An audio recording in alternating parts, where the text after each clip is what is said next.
اس کے پیچھے یہ ہوتا ہے کہ اس کو بولتے ہیں ربط کا جادو نا، وہ جو جنات شیاطین کرتے ہیں میاں بیوی میں جدائی ڈالنے کے لیے، اس میں انسان کا بھی عمل دخل ہوتا ہے، بعض کا جنات کرتے ہیں۔ تو اس طرح خواب میں جو بیوی جو میں بہنیں بیٹی بھی بیٹھی ہوئی ہیں، جن کو اپنے خاوندوں کے متعلق کوئی برے خواب آئے نا، تو وہ اس کا سوچ لیا کریں کہ میرا خاوند میرے ساتھ مخلص ہے۔ شیطان دکھاتا ہے کہ دیکھو تمہارا خاوند کسی اور لڑکی کے ساتھ ہے، تمہارے ساتھ نفرت کر رہا ہے، تمہیں طلاق دے رہا ہے۔ یہ اس طرح کی جو خوابیں ہیں نا، یہ شیاطین دلوں میں وسوسے ڈالنے کے لیے اس کو اور زیادہ دیکھو نا، خواب میں بھی میں نے دیکھا، قرآن بھی میں نے پڑھ کے سوئی ہوں،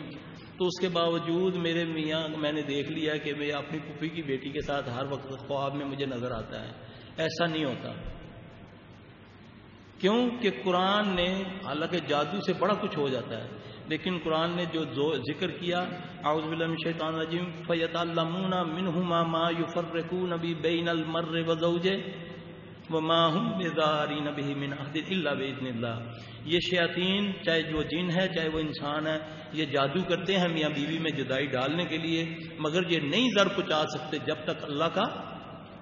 حکم نہ ہو۔ تو اس کا مطلب ہے جادو بھی اللہ کے حکم سے ہوتا ہے۔ اب اس کے بچنے کا طریقہ بہترین یہی ہے کہ جس بہن بیٹی کو اس طرح کے وسوسے آئیں یا خواب آئے، وہ سمجھیں کہ یہ شیطان اس پر حملہ کر رہا ہے، اس کا میاں اس کے ساتھ مخلص ہے، نہ وہ کسی دوسری عورت کے ساتھ ہے، نہ ایسا کوئی مسئلہ ہے۔ انشاءاللہ جب وہ اس پر اس کا گمان بنے گا، تو اگر اللہ نہ کرے اس کے خامن میں کوئی اس قسم کی کوئی،